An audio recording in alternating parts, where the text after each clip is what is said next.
Was the Lakers season as bad as it sounds? Why did Magic have an epic meltdown? Is there hope for them going into next season? The only question left is, say it with me, you in?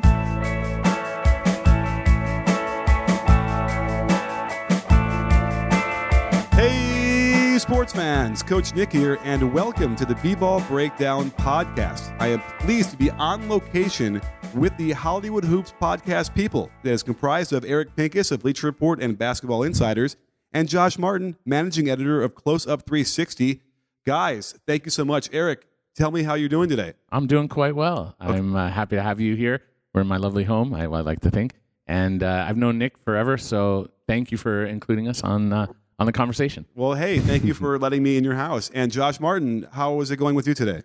I'm doing all right. You know, it's a busy day. You know, there's pro days going on around LA. It's deep into draft time. Obviously, we're all looking ahead to the finals as well. And of course, there's lots of Lakers news and scuttle floating around, which we were all catching up on before we sat down to record this. Absolutely. Well, I always like to be in the same room with people talking to them. It's a lot better of a conversation. So, you know, strap in, sports fans. We're going to have a good conversation about the Lakers here. And let's get into it because I've been a little bit busy, you know, covering some of the games that have been going on. Meanwhile, over at the in the Lakers facilities, there's a lot of stuff going on. You guys have the finger on the pulse of what it is. Where can we go? What's ground zero? What's the beginning of where we are now? Where can we trace all these issues? I mean, honestly, it's the passing of Dr. Buss, which is 2013, Mm-hmm. and the Lakers haven't found direction since, and that's something that they're clearly striving to do. That's something that Jeannie Buss, as the owner, passionately wants to do, and the challenge is actually doing that.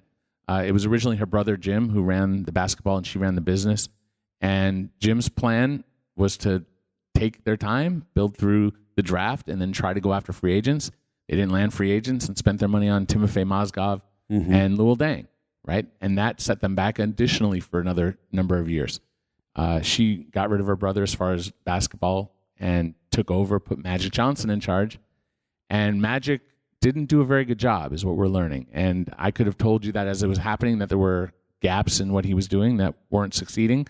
But he did land LeBron James, right? And that's not something to sneeze at. I'd say, and if LeBron doesn't get hurt, they were third or they were fourth in the West at the time. So maybe a healthy season, and this team right now is still playing. Now, do I think they were that good? I don't think they were ever elite, but I thought you put LeBron in the playoffs, you get to the trade deadline, maybe you have an opportunity. None of that happened. So Magic stepped down, he left, and obviously there's a certain amount of chaos. So Laker fans are dying right now. The media is just destroying them, and self-earned for a lot of it. And yet in 5 weeks, they may be completely successful in free agency and in trade, or they may completely fail and have nothing to show for it but LeBron and spend the last 2-3 years, next 3 years of LeBron's career, 2-3 years, not succeeding. These are all possible paths, and I'm curious to see how it comes out. Well, Josh, it seems like there are lots of blips on the timeline between when Dr. Buss died and where we are now that would indicate evidence of why we're here now. So anything that strikes you and that sticks out in your mind right now of certain little pieces of things that happened throughout this course? Well, I mean, you can go back to when the Lakers were trying to find their head coaching situation to sort that out when they acquired Steve Nash and Dwight Howard. You know, there was some thought that maybe Phil Jackson would be the choice, and this was like shortly before Dr. Buss passed, and a lot of folks were clamoring for Phil to come back for a third tour of duty. Instead, Jim and Mitch decided to hire Mike Brown, and then they fired Mike Brown, and I guess Phil was involved after that, after Mike Brown was fired. Right. The timelines get mixed up. They went with D'Antoni. Yeah, they went with D'Antoni instead. That upset Jeannie. So there's a lot of that sort of sibling rivalry between there. And it's a lot of this, I think, is indicative of just how the Lakers have been as an organization for a long time. They're a family business. And in the NBA, teams are no longer really run like family businesses. They're run more like corporations because 29 of the 30 other ownership groups are owned predominantly by folks who, while they certainly have families of their own, for them, they come from the corporate world. They've started these major businesses. They're billionaires who have a certain type of experience, and so they're trying to either build that organization a certain way or allow other people to oversee that. And so there still is very much that family feel to the Lakers, it seems, for better, and I guess in this case for worse, where it's about, who do you trust personally, who do you know personally, not who is the best fit for the job. And so I think that's all kind of built to this point, and we're in maybe years past, and for the start of the season, winning obviously cures a lot of ills. I think we're seeing the flip side of that now, where losing really can rip open that wound, now to the extent where everybody knows all of the Lakers, maybe not all of the Lakers' dirty laundry, but certainly a lot more of it than maybe they knew in years past, in part because Magic Johnson went on national television and aired it. So it's a very unique situation in that way, and one that continues to captivate the basketball world, yourself included, and us included, obviously, even though we're on the precipice of the NBA Finals, when really that should be the top story that you think about with basketball. For sure. Well, they caught us in a weird, schedule where there's all these days in between, and there's not much to talk about. How about this notion? I had pointed it out when it happened. 13 days into the season, Magic Johnson has a really serious discussion with Luke Walton about his job. I remember it being reported that maybe you had 8 games to save your job. I think and obviously he did. But is there and I pointed it out then that I don't think that it was coincidence that Tyronn Lue had stopped coaching the Cavaliers within a few days of that conversation happening. Eric, thoughts about that? I know that LeBron's people, and that's pretty much Rich Paul and the group of people that they work with, have been pretty staunchly anti-Luke Walton from the get-go. And that in part because of, media people say LeBron's people, that's who that is. And there was a lot of reports. And if you read the Baxter Holmes article on ESPN, he kind of goes into detail saying that Rich Paul was telling Adam Silver that they happened to meet and told Adam Silver and complained about Luke Walton, which doesn't make a lot of sense to me. Go on, explain that. You can't. Why would an agent talk to the commissioner of the league about what a team's coach? That's not the commissioner. The commissioner doesn't recommend or tell teams to fire or change coaches. That's just not his role. You know what I mean? Unless there's something something legal, like a legality thing where the coach does something outrageously illegal and they have to no, this guy can't coach, which is not what we're talking about. So at the same time, who would they want? Well, the recommendation from Rich Paul to Adam Silver, according to Baxter Holmes, was Tyronn Lue. And Lue's someone they're comfortable with because he knows the drill. He knows how to win with LeBron, and winning with LeBron in and of itself is a challenge, right? Mm-hmm. He's a dominant player, and I'm not criticizing him because it was hard to win with Kobe. It was hard to win with Shaq. It was hard to win with what they had in Boston when they won. It was hard to win. It's just hard to win, period. And individuals like Chris Paul, Doc Rivers, he's having a lot more fun, very visibly not coaching Chris Paul than coaching Chris Paul, because Doc Rivers can coach the way he wants to coach now instead of Chris Paul doing whatever Chris Paul wants to do. And that's, again, these are the most elite players on earth who have the ball, and it's very hard to get them to do it the way that you want to do it, right? You have to coach within what they want to do and work them in. And so that's LeBron. And Lue knows that and knows how to deal with that. And so I get that. And it didn't happen. Thank you for the clickbait quote of the Chris Paul and the Doc Rivers. That'll be really great to blast you out on Twitter. Josh, what do you think about what was the issue they had with Luke Walton's coaching? Well, I think part of it probably comes down to how Luke wanted to play. Speed may have been an issue, but I think it was more about how Luke wanted to disperse the playmaking. And I guess maybe part of that was a result of the roster where the Lakers didn't prioritize shooters. They got playmakers, people to, in theory, relieve LeBron of the pressure of having to make all the plays. And Magic even said at one point publicly that we don't want to be like Cleveland, which I thought was a little bit curious because Cleveland had just been to the finals 4 times, which, as far as I understand it, is sort of the objective of playing in the NBA, is to at least get to that level and hopefully win. But Luke wanted to empower other players, not just LeBron, to make plays, especially the younger players, guys like Lonzo Ball and Brandon Ingram in particular. And while that makes a lot of sense from a developmental perspective and where the Lakers were the previous season, trying to turn these guys into legit players, see what they have, embolden them and allow them to make mistakes and get better. That perspective changes, obviously, once you have LeBron on your roster and you have these other veterans. So it changes the outlook and changes the timeline. And so maybe at some level, Luke was trying to do both at once because that's what his charge was. Ultimately, that's what the job was.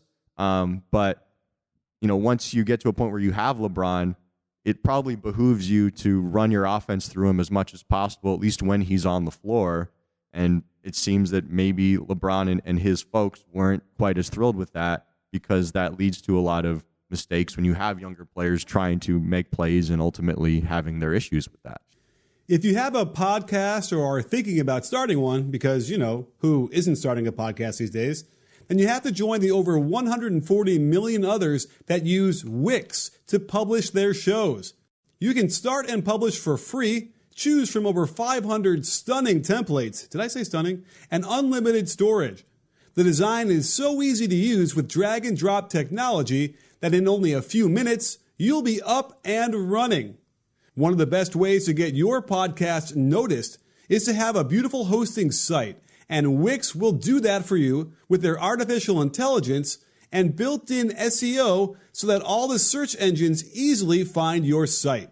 Best of all, you can save 10% off your yearly premium plan if you head over to wix.com/podcast. That's wix.com/podcast. Wix, the place to create professional websites. I always found it impressive that LeBron was willing to be part of an offense that had the highest pace in the league for the whole year while he was playing. So that seemed to indicate something of him being okay, because I would imagine LeBron would have preferred to keep it a little bit slower and set things up, let him get, run the offense that way. So it was weird to me that was happening, yet it might just be built into LeBron. He simply, when he comes to a situation, he simply needs more control than he can get. And in this situation, since Luke had been there for several years, he wasn't, it just was sort of like an obstacle he needed to have.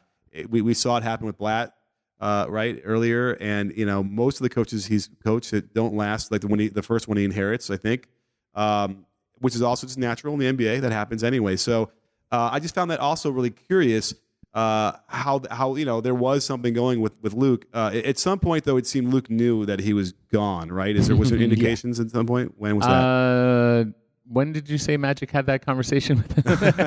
13 days into the season. Right. Okay. I think that Luke thought that just doing good work would give him a shot.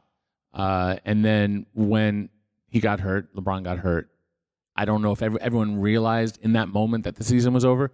The hope was he would only be out a couple of weeks, and that was never realistic. It was always going to be at least a 4 to 6 week kind of recovery, and the team couldn't recover. Then they had other injuries.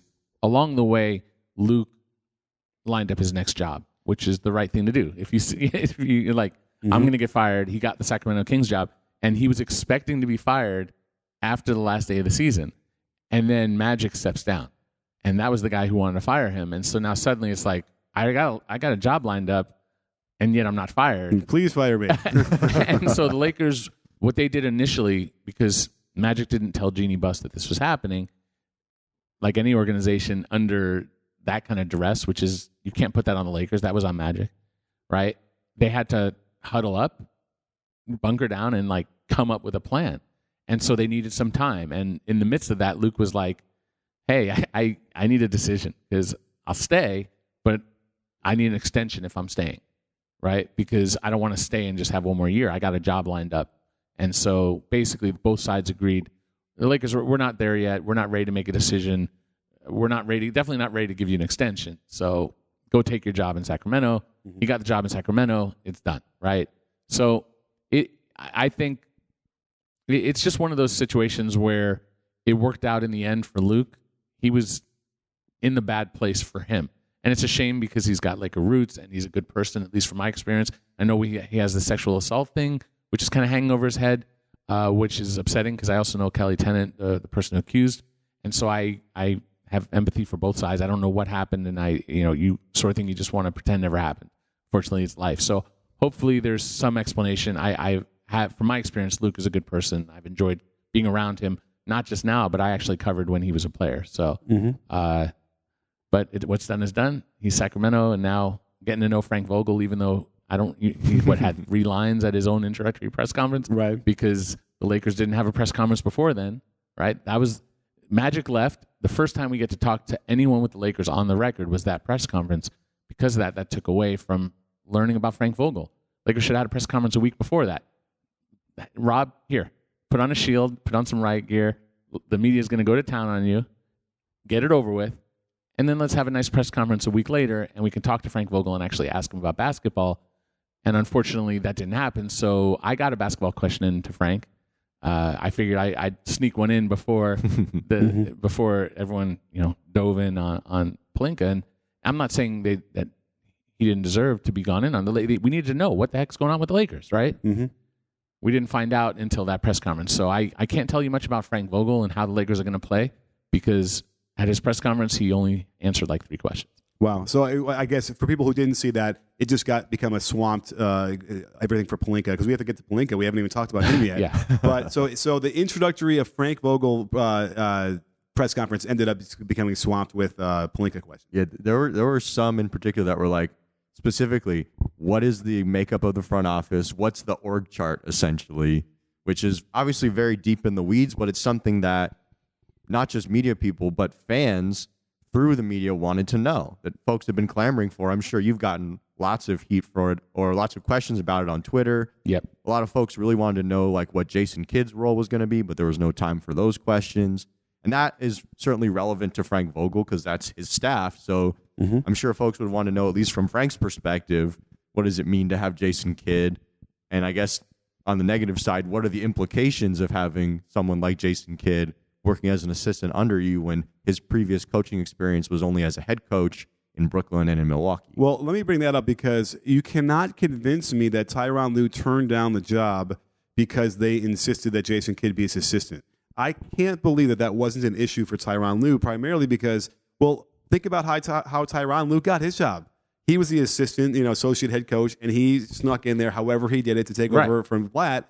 Well, he has to imagine the same thing could happen again in his position. Right. Well, Kidd doesn't have a great reputation in coaching circles because he pursued the Milwaukee job when Larry Drew had the job. Yes. And that is frowned upon by coaches. Like, pursue a job when it's available, but don't undercut another coach. But he also pursued it while he was still a coach of the Nets. Yeah, that's true as well. So it was kind of double indemnity. So it's a rough situation there. And then I don't know. I think Lue's main reason for rejecting the Lakers is simply money because that's typically that's more like you could work it out with Kidd. You could draw a hard line. But if they're offering you 5 years, and that's great. But if they're only offering you 3. That's a whole different thing, and that's the problem. Okay, right. And I got to give you props for that. You're right. The number of years was crazy. You don't offer a guy who's won a championship a 3-year deal, right? Like, that's just ridiculous, and that's not even a negotiating tactic, right? That's just dumb. I don't know. Well, is there an explanation for why they did that? I personally believe it's an experience. Like Pelinka and Kurt Rambis have never hired a coach before, right? They've never hired a coach before, so they misjudged the market. Like, to me, if you want a shorter deal, fine, come in at 4. Right? Come in at 4 and negotiate that and figure it out. Like, fight for 4. If you want 4, don't come in at 3 and then draw a line at 3 and then he's saying 5. Maybe they would have settled at 4, but it's like they didn't approach it the right way. Who knows? Who knows I can tell you that in like a year or maybe a year and a half, I'll probably be able to give you more detail because people right now when things are fresh are very protective of information and try to spin it their way. But once it's like a memory and Tyronn Lue's a coach somewhere else and Vogel's had a great year and the Lakers signed or had all the success or maybe they didn't, but people get looser with their lips and share. So we'll have to revisit if there's something more to the story. But to me, it just seems like they just didn't offer the right amount of money. Before I forget, I want to make sure everyone knows that while you guys are gracious enough to come on my podcast here, I'll also be on your podcast, Hollywood Hoops, coming up, I guess, in the very short period of time. So make sure you stay tuned for that and hear me weighing in on the NBA Finals and the preview there, which would be interesting. I had some really interesting ideas that I've come up with this morning looking through the film. So, nice. But we got to talk about Rob Pelinka, okay? Mm-hmm. Rob Pelinka's role in this. And you've mentioned a few times now this notion of inexperience. He had never had a GM role. I'm trying to rack my brains to think of any other GMs I knew who came in as green like this, who hadn't been an assistant GM or worked in the front office before. Well, Bob Myers sort of Well, he's illustrated as that example of a GM who came in as a former agent, right? Mm-hmm. The difference is that he started out working with a long list of people. Like they had Travis Schlenk, they had Jerry West, they have Larry Harris, Larry Riley, and I'm probably forgetting a few people. He was an assistant under Larry Riley until he took over the top job. So, but there is someone in Minnesota by the name of Khan who came from the media and didn't draft Steph Curry, drafted 2 point guards ahead of Steph Curry. Mm-hmm. So there are people who have done this before.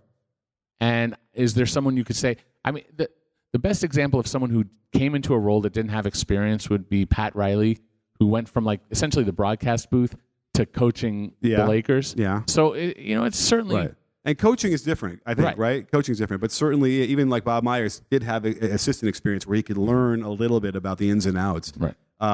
So here we are, though. And clearly, anything you would have predicted as far as issues with inexperience came about, right? Where do we start? What's the first issue we could point out to that became a thing with Pelinka that we could point to? Geez, who they signed? I mean, that's certainly a start to it. You could go any number of different routes, whether it's the trade negotiations or lack thereof for Anthony Davis.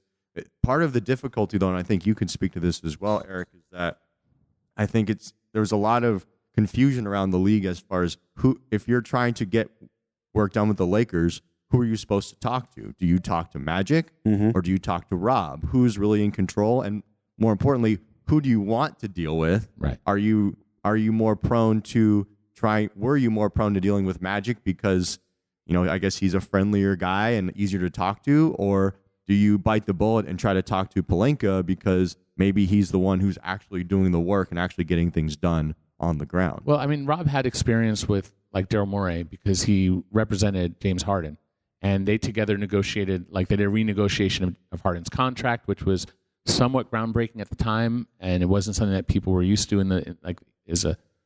taking advantage of the rules, and were able to pay him when people didn't anticipate. Like the league didn't see that coming, right? The NBA, when they had basically they were able to use their cap room to give him a raise in that season, and basically, in so many words, rip up his contract and pay him more.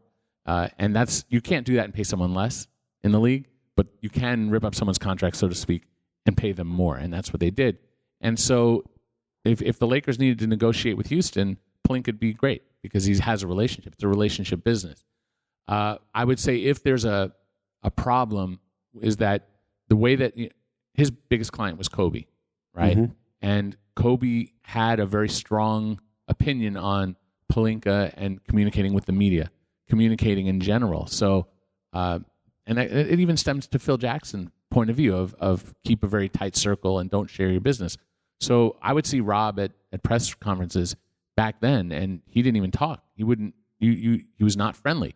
And then I hosted a panel at the Sports Business Classroom over in Las Vegas with Larry Kuhn, and we had Pelinka on actually the same day that he did the Harden renegotiation, and he did our panel, and I got to talk to him. And this was like the first time I had a real conversation with him, and I found him to be very bright and engaging and charming, and really. So there is someone who's smart and knows the business in there, but I hadn't seen that before. So I'm curious to see if he can salvage this and prove himself here, because working for Magic is very impulsive, very passionate, and very strong opinionated. I don't know, very opinionated, right?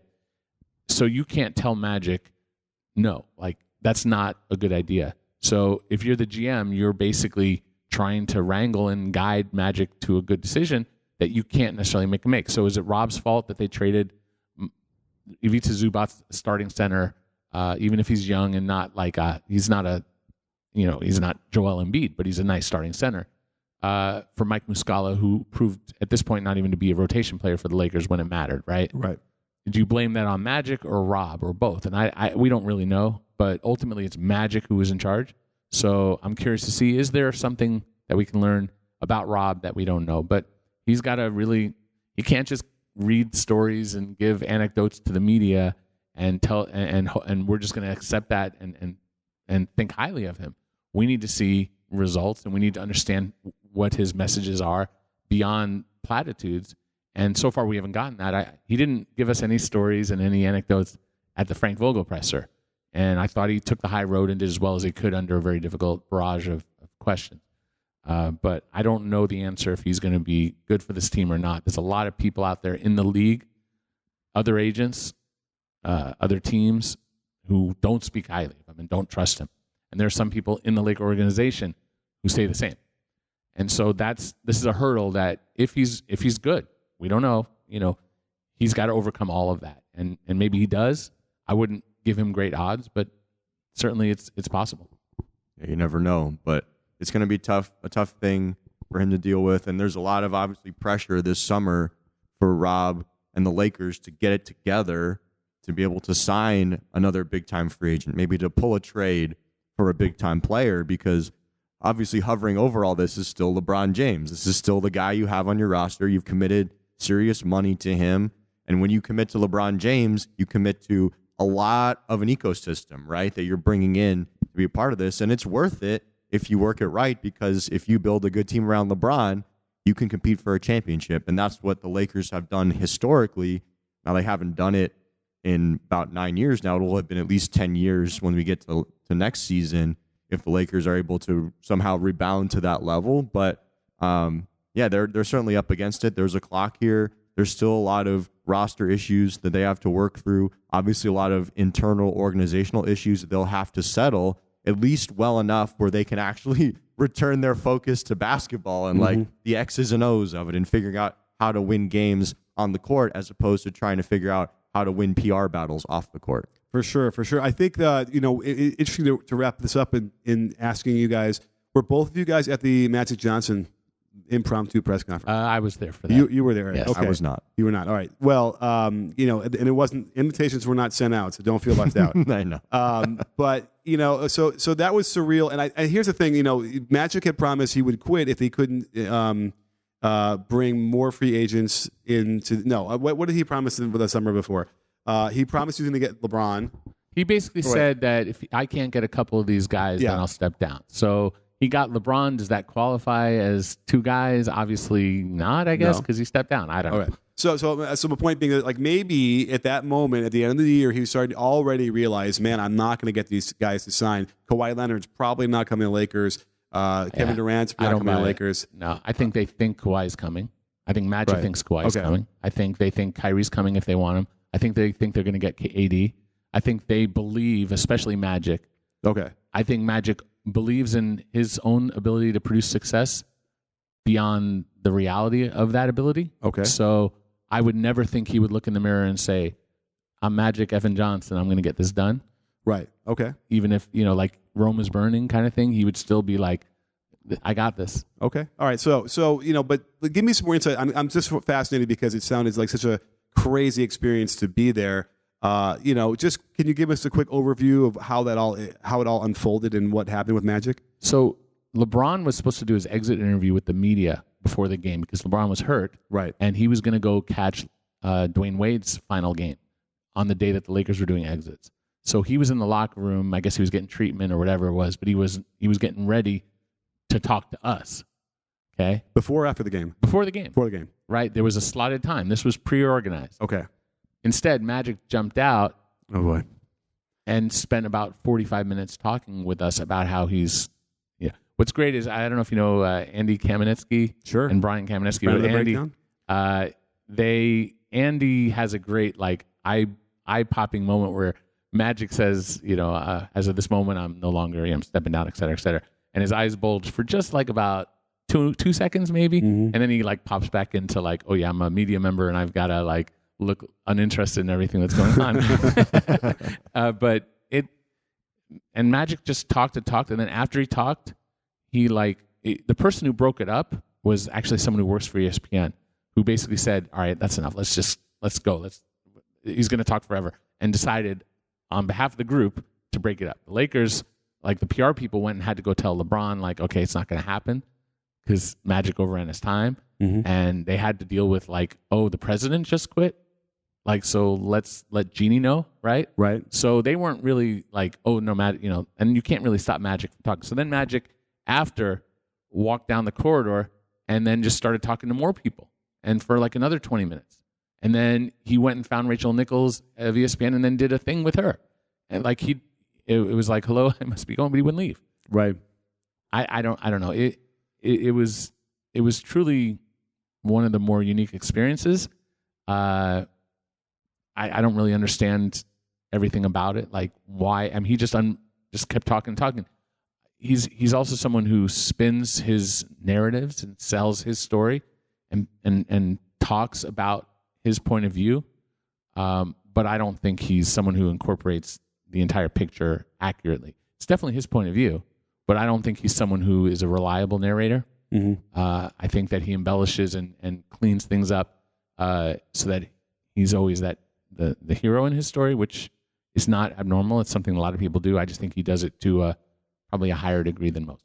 Okay, well, fascinating stuff, and we're talking about unique experiences. Certainly being with you guys here was unique and special, and thank you so much for breaking that down. I mean, I don't know in a half an hour if we could ever really encapsulate exactly what's happening with this, but overall, it sounds like they have a mountain to climb.